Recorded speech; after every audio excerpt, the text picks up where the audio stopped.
deixar claro, né? Nós falamos então de verbos transitivo direto e indireto, transitivo direto e indireto, e aí para aproveitarmos o ensejo aí e fecharmos esse ponto com vocês, deixar bem claro, vou só fazer algumas breves considerações acerca do que é um verbo intransitivo. Por exemplo, né? Se eu falo aqui para você, João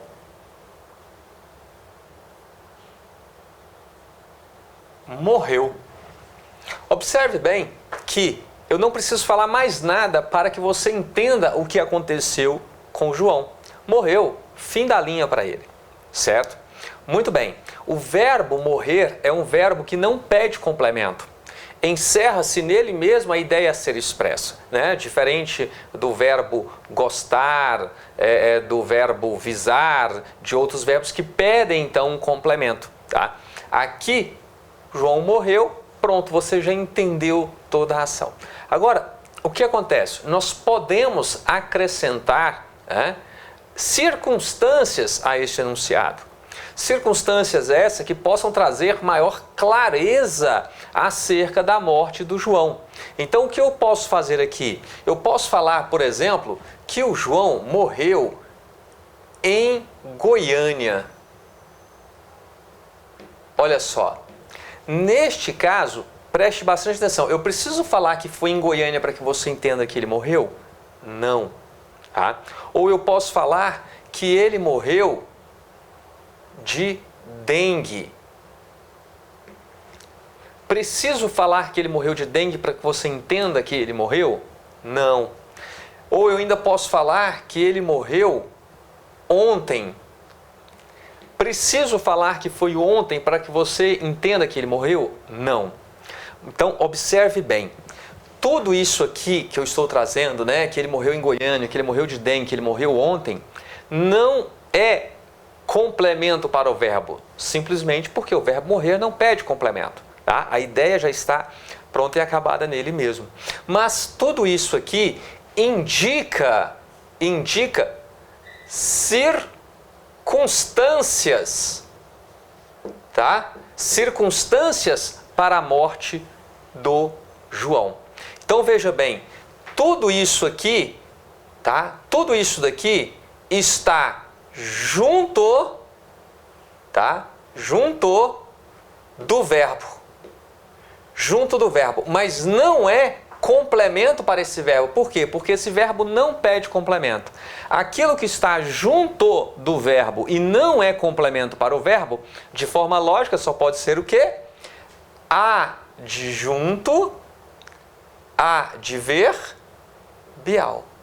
Tá? Então, o adjunto adverbial, ele vem junto ao verbo, indicando ali uma circunstância para este verbo, mas não funciona como complemento. Então, vamos ter clareza disso. Tá? Então, sempre que você tiver um advérbio, ele está indicando uma circunstância, na relação com o verbo, ele está indicando ali uma circunstância para este verbo. No caso aqui, ó, no primeiro, uma circunstância o quê? De lugar. Tá? Uma circunstância de lugar. João morreu em Goiânia. Então, aqui eu tenho um adjunto adverbial de lugar. Morreu de dengue. Estou indicando aqui o quê? A causa da morte, não é? Então, eu tenho um adjunto adverbial de causa. Na verdade, nesses dois primeiros exemplos, o que eu tenho aqui, né, não é nem chamado de advérbio. Tá? A ideia é do advérbio, mas como nós temos duas palavras formando um sentido, nós temos aí uma locução adverbial. Aqui uma locução adverbial de lugar, aqui uma locução adverbial de causa. E por fim, eu tenho aqui um adjunto adverbial de tempo, né? Eu estou indicando aqui quando ocorreu essa morte. Aí aqui sim eu tenho um advérbio, porque apenas um vocábulo. Então veja bem, o advérbio ligado ao verbo, ele vai indicar uma circunstância, ele não funciona como complemento para este verbo. E o que você deve lembrar sempre, o advérbio pertence à classe de palavras invariáveis. Está lá no bloco anterior, né, em que nós frisamos isso aí com vocês. Das classes invariáveis, o advérbio é a única que assume função sintática, que é a função de adjunto adverbial. Então, com as demais ali, preposição, conjunção, interjeição, você não precisa se preocupar. Por quê? Porque essas classes de palavras não assumem nenhuma função sintática, tá? Das invariáveis, apenas o advérbio, que desempenha a função de adjunto adverbial. Nós veremos mais à frente, quando estiver falando aqui com vocês de concordância nominal, nós vamos ver que o advérbio, ele se relaciona tanto com o verbo, como ele se relaciona com o adjetivo e com o próprio advérbio. Mas nós estamos chamando a atenção aqui justamente para a relação com o verbo. Então, nessa relação com o verbo, o advérbio estará indicando uma circunstância. Mas lembre-se, o adjunto adverbial, tanto é que ele é considerado um termo que é um termo acessório, tá? Justamente porque ele não funciona como complemento para o verbo, já que este verbo, então, não pede complemento. Beleza? Fui claro nisso aí com vocês, tá? Então, sempre que você tiver um termo que está relacionado ao verbo, mas não está completando o sentido desse verbo, então cuidado, não vá confundir, não vá chamar isso de complemento, tá? Esse termo que está junto do verbo e não é complemento, ele só pode ser, logicamente, um adjunto adverbial, tá? Então, se eu falo para você aqui, por exemplo, ó,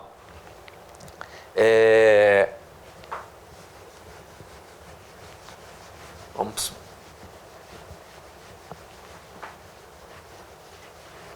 pegar aqui uma situação. Olha só, se eu falo para você, acordei,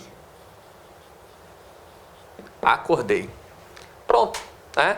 Acordei, ponto final, acabou. Preciso falar mais alguma coisa para que você entenda que ainda estamos aqui no mundo dos vivos? Não, né? Mas eu posso indicar o quê? Eu posso falar que eu acordei tarde, não é? Posso falar que eu acordei tarde? Posso falar que eu acordei pela manhã, tá? Mas eu preciso falar que eu acordei tarde ou que eu acordei pela manhã para que você entenda que eu acordei? Não, tá? Não preciso falar. Isso tudo está relacionado ao verbo, mas não completando-lhe o sentido. Apenas, tá? Apenas o quê? Apenas indicando uma circunstância para esse verbo. Aqui, nas duas situações, eu tenho uma ideia o quê? Temporal. Eu tenho aqui um adjunto adverbial, tá? De tempo, né? Temporal, assim como eu tenho aqui, com uma diferença. Enquanto aqui eu vou classificar como advérbio, aqui eu classifico como uma locução adverbial. Por quê? Qual a diferença, né? Na locução, eu tenho ali duas ou mais palavras para formar uma ideia. Quando isso acontece, eu tenho uma locução.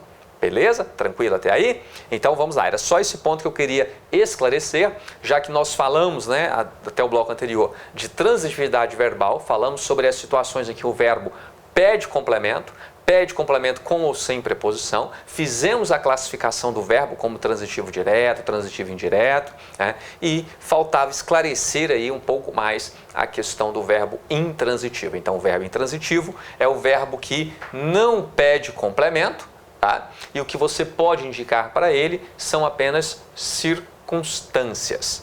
Beleza? Tranquilo? Certinho aí? Bom, pessoal, em se tratando das preposições, né? O que é essa preposição? Então, a preposição, ela é uma classe de palavra, é uma palavra que liga outras palavras, tá? Que liga uma palavra a outra, estabelecendo ali entre elas, tá? Uma relação de sentido, tá? Ou de dependência. Então, este é o papel da preposição. Então, você tem a preposição lá, né? A, ante, até, com, contra, para, perante, per, sem, sobre, né? De, desde. Então, essas são as chamadas preposições essenciais, tá? Agora, nós temos também as chamadas preposições acidentais, né? E você tem que lembrar o quê? Que pode ocorrer ainda a contração da preposição, né, com um artigo, por exemplo, e formar ali uma nova palavra, né, da preposição com um pronome e formar assim uma nova palavra. Como assim, né? Sim, se você vai falar que eu moro moro em algum lugar, não é isso? Moro em algum lugar. Então, vamos supor que a sua casa seja uma casa amarela. Então, moro na casa amarela. Esse na aí é a contração da preposição em, mais o artigo a para a casa. Então, vira na casa. Em algum lugar, né, Então, em algum lugar. Então, essas contrações elas podem acontecer, tá? Não vou gastar tinta com isso aqui. No nosso material de apoio aí, eu trago para vocês uma listinha, né, das preposições essenciais, das preposições acidentais, tá? Para que, se você tiver alguma dúvida sobre isso, você possa ir consultar o seu material. Beleza? Tranquilo até aqui? O que eu farei agora, tá, é apenas algumas considerações acerca da regência nominal e da regência verbal, tá, para que você possa compreender melhor como este assunto pode aparecer ali nas nossas provas e como se preparar, então, para esse tipo de questão. Tudo bem? Quando nós falamos em regência nominal, meus caros, tá, nós não temos regras quanto à regência nominal. Vocês devem lembrar que no bloco passado eu falei para vocês o seguinte: quando o termo regente é um nome, ou seja, quando você tem um nome pedindo um complemento, o complemento nominal será sempre preposicionado. Tá? Sempre preposicionado, isso você tem que lembrar. Tá? Agora, nós não temos uma regra para isso. Como é que você assimila? Que preposição você vai utilizar, né, para cada nome? É a sua experiência de leitura que irá prevalecer. Se você tem uma gramática aí na sua casa e você abrir o tópico de regência, você vai identificar. A parte que fala de regência nominal, ela vai se limitar ali, né, a falar o que é a regência nominal, quando um nome pede um complemento, tá? Então esse complemento virá introduzido por uma preposição. E a sua gramática provavelmente ela vai se limitar a trazer alguns exemplos, né, de nomes que pedem uma preposição, um complemento ali, né, e a preposição que você poderá utilizar. E aí você verá também que, dependendo do sentido que você vai dar ao seu texto, o mesmo nome ele pode, né, aceitar duas ou até mais preposições. Então, se eu falo, por exemplo, que eu estou junto, eu posso falar que eu estou junto a você, estou junto com você, ou estou junto por você, por exemplo. Isso tudo vai depender o quê? Do sentido que eu quero atribuir ao meu enunciado, tá? Então, fiquem atentos a isso. Nós não temos regras quanto à regência nominal. Você vai conhecer isso daí a partir da sua experiência de leitura. Então, é o tipo de questão que, quando aparece na prova, vai realmente privilegiar o aluno que tenha uma maior experiência de leitura. Quanto à regência verbal, tá? Quanto à regência verbal, o que eu farei... Tá? Quanto à regência verbal, o que eu farei a partir de agora é trabalhar com vocês apenas alguns exemplos para que você possa se orientar melhor no que diz respeito a ficar atento durante a leitura, tá? E principalmente naqueles verbos que são os mais cobrados. Eu vou trazer aqui alguns exemplos, não irei delongar, tá? Porque no material que eu vou disponibilizar aí para vocês, que eu estou disponibilizando aí para vocês, tem uma listinha dos principais verbos aí que aparecem na nossa prova e que é cobrada a regência aí na nossa prova. Mas o que você tem que ficar atento? Como eu já havia dito lá no primeiro bloco, na língua portuguesa, né, a riqueza do nosso léxico, então você tem aí a mesma palavra, dependendo do contexto, assumindo sentidos diferentes. E quando nós estamos tratando de verbos, o mesmo verbo, então, ele também pode indicar sentidos diferentes. E a partir do sentido que ele assume, pode ou não ter preposição. Tá? Então vamos lá, vamos entender isso aqui na prática. Tem um verbo muito comum que cai sempre aí nas nossas provas, que é o verbo assistir. Tá? Vou destacar aqui regência verbal.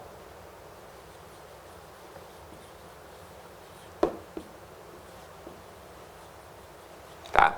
O verbo assistir, meus caros, prestem atenção.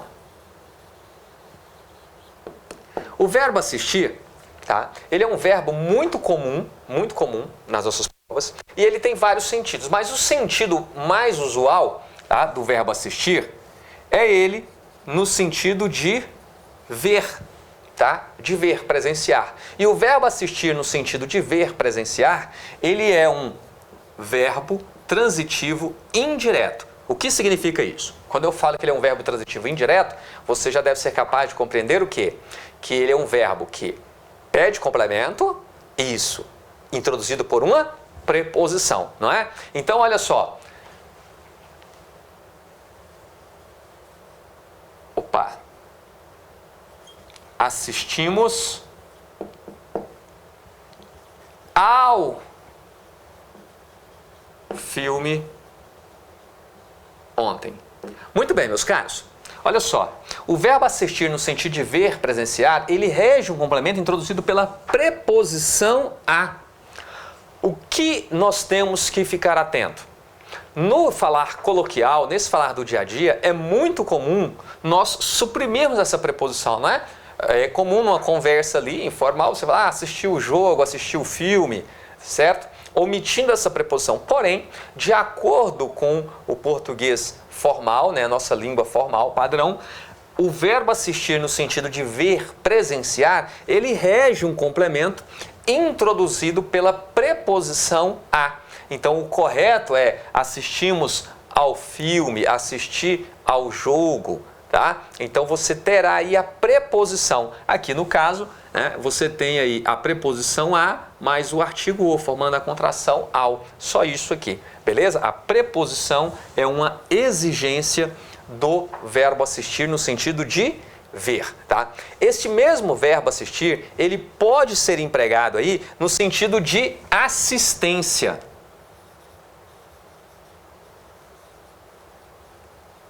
Tá? Ele pode ser empregado aí no sentido de assistência. Aí eu falo para você que ele é um verbo transitivo direto. Por quê? No verbo de assistência, no sentido de auxílio, tá? Eu posso falar para você, por exemplo, né? O médico assistiu o paciente. Tá? Observem que aqui o verbo assistir aqui, né? Não é simplesmente no sentido de ver, mas no sentido de dar assistência, de prestar ali um auxílio. Então o verbo assistir ele é um verbo transitivo direto, ou seja, ele pede complemento, porém sem preposição, tá certo? Está aqui mais um sentido do verbo assistir. E não para por aí. Tá? O verbo assistir, ele ainda pode ser empregado no sentido de ser de direito, tá? Então olha só, no sentido de ser de direito, se eu emprego o verbo assistir no sentido de ser de direito, eu falo para você que ele é um verbo transitivo, transitivo indireto, tá? Num verbo transitivo indireto, então olha só, o verbo assistir, no sentido de ser de direito, ele pede o complemento com a preposição. Então olha só, vamos pensar aqui.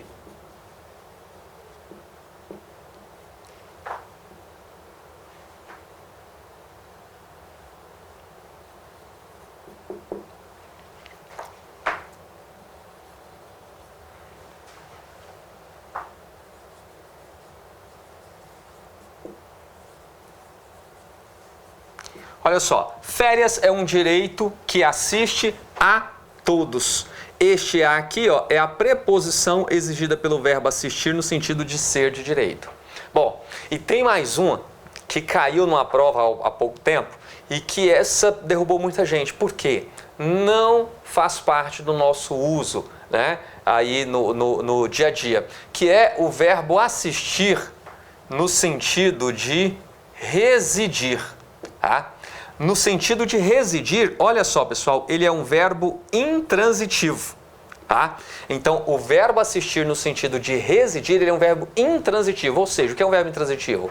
Ele não pede complemento, mas quem reside, reside em algum lugar, não é? Então, ele vai pedir o quê? Não complemento, mas para ele você terá uma adjunta adverbial de lugar. Então, eu posso falar, por exemplo, né, colocar aqui um pouco mais abaixo, olha só, que nós assistimos em Goiânia. Olha só, tá? Assistimos em Goiânia, ou seja, residimos em Goiânia. Observe bem o verbo assistir no sentido de residir, tá? Aqui essa preposição em, tá? Essa preposição em aqui, ela está referindo-se ao quê? À locução adverbial de lugar, Tá certo? Então o verbo assistir aqui ele é um verbo intransitivo, mas para ele o que será, o que ele irá admitir? Um adjunto adverbial de lugar. Então cuidado, isso aqui então não é um objeto, não é um objeto indireto para o verbo assistir aqui no sentido de residir. Isto aqui é um adjunto adverbial de lugar, ou seja, uma locução adverbial de lugar, para ser mais claro para vocês. Beleza? Então vejam só, o que eu quero chamar a atenção de vocês com essa explanação aqui. O mesmo verbo, dependendo do contexto, ele pode ter aí o que? Até 4 sentidos diferentes. E percebam que a regência do verbo muda. No sentido de ver, ele é transitivo indireto. Né? No sentido de assistência, de auxílio, ele é transitivo direto. No sentido de ser de direito, ele é verbo transitivo indireto. E no sentido de residir, ele é um verbo intransitivo. Então vejam só, o mesmo verbo, dependendo do contexto, assume aí sentidos diferentes. Beleza? Legal, não é? Então, como é que você faz? Como é que você estuda isso? Você vai decorar, você vai comprar um livro de regência verbal e vai decorar a regência, sei lá, de 10 mil verbos da nossa língua? Não. Mais uma vez, meus caros, eu venho falando isso com vocês. De nada adianta você querer estudar, aprender, fazer análise morfológica, fazer análise sintática, se antes de tudo você não for um grande leitor. Tá? Você vai assimilar a regência dos nomes, a regência dos verbos, é a partir da sua experiência de leitura. Guarde isso. O que torna alguém competente na língua portuguesa não é a capacidade meramente de decorar regras, mas sim a sua experiência de leitura. Você só será um grande comunicador, seja na forma oral ou na forma escrita, se antes de tudo você for um grande leitor. Tá? Eu me lembro de uma entrevista da nossa grande poetisa, né? A Aninha, a Cora Coralina, em que ela falava que foi conhecer um livro de gramática, né, da língua portuguesa quando os filhos dela estavam na escola. Mas um detalhe, ela já escrevia para jornais nesta época, ela já era uma escritora. Então, aí alguém pode pensar, mas como alguém que não conhecia a gramática da língua portuguesa era escritora? Bom, do pouco que ela teve de educação formal, que ela começou a ler, ela nunca mais parou. Então, foi essa experiência de leitura que fez com que ela se tornasse escritora. Não foi o domínio ali das regras gramaticais. Então, isso é importante, nós temos que estudar, nós temos que aprimorar, até porque nós fazemos provas e nas provas essas regras ali aparecem, né? E isso também é cobrado de nós. Mas, para que você possa realmente dominar isso daí plenamente, você tem que ser, antes de tudo, um leitor. E nunca é tarde para começar, tá? Já fica aqui a minha dica. Você que quer melhorar a sua leitura, de repente fica pesado você começar ali já por um romance, por uma obra maior, comece por livros de contos. Tá? Conto é um texto curto ali, 5, 10 páginas no máximo, você senta ali com 15 minutos, 20 minutos no máximo, você consegue iniciar e terminar uma história, e à medida que você vai tomando gosto por isso, o seu empenho na leitura vai aumentando e você pode se dedicar a leituras, a leitura de obras maiores, né? Pode ler aí um romance, pode ler um grande best-seller, os clássicos da literatura universal e tal, né? Então vamos lá, leitura, tá? A base de tudo é leitura. Eu vou trazer aqui para vocês mais um exemplo de regência verbal, para não ficar muito limitado isso aqui com vocês. Mas volto a dizer, não precisa se preocupar em querer decorar isso não, tá? É sua experiência de leitura que vai prevalecer nesse momento.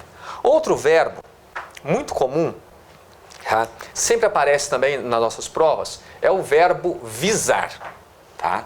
Olha só. O verbo visar. Por quê? O verbo visar, ele pode ser empregado, primeiro, no sentido de desejar, tá? Ele pode ser empregado no sentido de desejar, e aí eu te falo que ele no sentido de desejar, de almejar, ele é um verbo transitivo indireto. Significa dizer o quê? Verbo transitivo, transita, pede complemento. Indiretamente o quê? Pede o complemento introduzido por preposição. Muito bem. Então, olha só, ele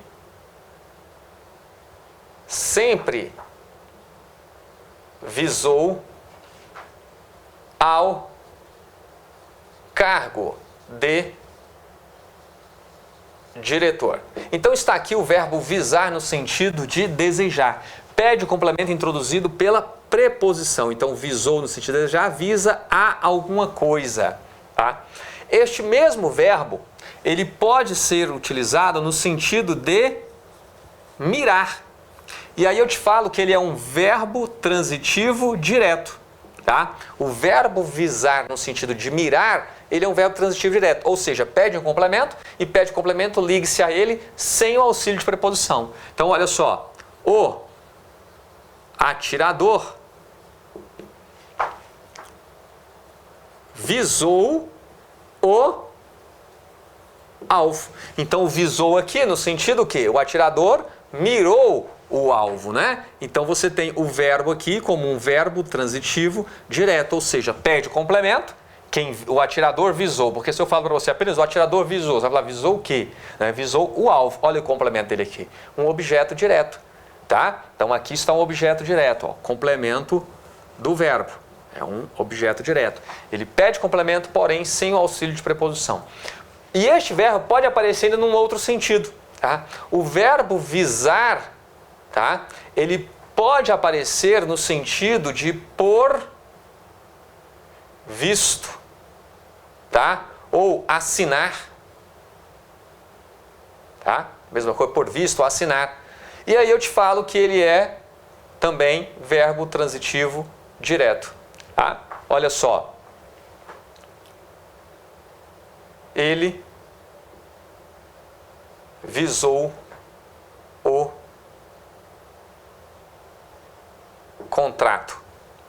Olha só, ele visou o contrato. Aqui, ele visou o contrato, é o sentido de quê?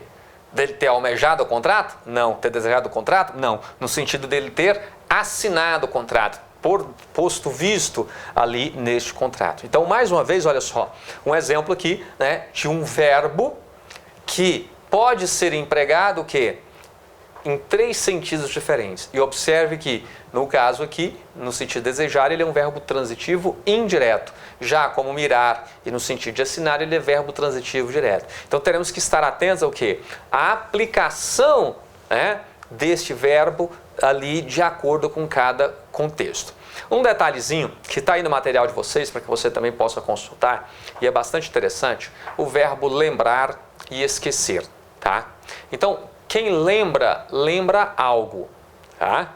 Quem esquece, esquece algo. Agora, se esses verbos forem utilizados, né, como verbos ali pronominais, então, por exemplo, quem se lembra, né, se lembra de alguma coisa. Então, veja a diferença. Quem lembra, lembra algo, tá? Então, olha só, lembra algo, né? Quem se lembra de algo. Quem esquece, esquece algo. Quem se esquece de alguma coisa.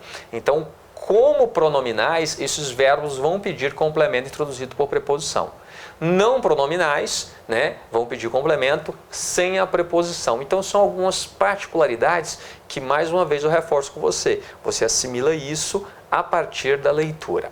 Tá? E por que é importante nós entendermos essa questão da regência verbal e da regência nominal? Para que você possa, por exemplo, compreender melhor a colocação pronominal, que nós veremos mais à frente. Já na próxima aula eu vou aproveitar o ensejo aqui, né, que nós estamos trabalhando em regência. Eu já vou trabalhar com vocês um outro tópico que para alguns parece difícil, mas eu vou mostrar que não é, que é o acento indicativo de crase, a ocorrência da crase na nossa língua. Tá? Eu gosto de aproveitar essa aula de regência para já na sequência trabalhar o acento indicativo de crase. Certo? Eu trabalho esse fenômeno da crase fora da aula de acentuação gráfica, justamente porque se você não tiver o domínio da regência, você não entenderá o acento indicativo de crase, beleza? Então essa é a nossa segunda aula, a aula de regência faz parte da segunda aula, nós estamos aqui no segundo bloco e eu vou fazer mais um bloco, né, desta aula de regência somente com questões, tá? Para que você possa perceber como este assunto de regência pode aparecer aí na nossa prova. E a próxima aula, o nosso terceiro encontro, eu já aproveito para falar sobre acento indicativo de crase, porque aí essa parte de regência será muito bem aproveitada para que você entenda o fenômeno da crase. E é um assunto sempre cobrado aí nas nossas provas. Beleza? Tranquilo? Meus caros, olha só, se você chegou até aqui, eu peço aí que deixe seu comentário, deixe dúvidas se porventura tenha surgido aí alguma durante a nossa aula. E claro, se você gostou, né, marque aí que gostou. Se não gostou, diga também que não gostou. Observe aí, se você não está inscrito no canal, dá essa moral aqui para o seu amigo, tá? Inscreva-se aí no nosso canal, mas claro, só se inscreva, só dê o like se você quiser. Beleza? Eu sou o professor Moacir Cabral e estou aqui para dar essa força para você estar se preparando aí para as provas vindouras.